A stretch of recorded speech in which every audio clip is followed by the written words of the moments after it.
Sabi na to, guys. Ay tingnan mo. Nangunguna na naman si Sara Duterte talaga. O, kung may snap election, di ba sabi ni Peter Alan Cayetano, mag-resign ang lahat, tapos mag-snap election. O, tapos may survey ngayon. O, sino nangunguna? Si Inday Sara. Kaya ngayon yung ombudsman talaga, pilitin na talaga. Ibiro mo ha, sa kadami-daming problema, yung mga korupsyon dun sa flood control, ang una niyang ngal-ngal talagang yung salin ni Sara Duterte. Grabe, ang daming nag-react di ba? So panoorin nyo itong balitang to. Number 1 si Sara Duterte. Panoorin. VP Sara nanguna sa presidential preference sa panukalang snap elections ayon sa isang survey. Naritong news scoop ni Gia Rafael.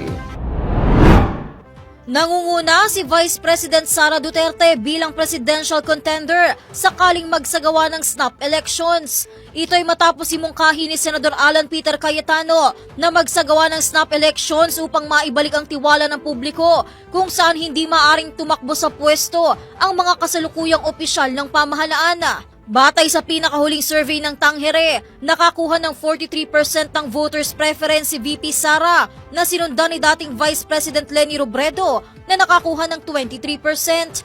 Para naman sa pagka-vice-presidente, nanguna si Senator Bongo na nakakuha ng 30% na sinundan naman ni Senador Bam Aquino na 20%. Sakali namang sundin ang mungkahi ni Senador Cayetano na walang incumbent high-ranking official ang maaring tumakbo sa isasagawang snap elections. Nangungunang kandidato sa pagkasenador sina Pasig City Mayor Vico Soto, Manila City Mayor Isko Moreno at dating Senador Grace Poe.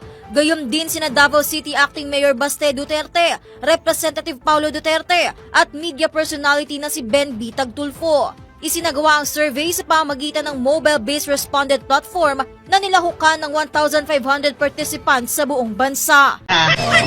Kaigit na.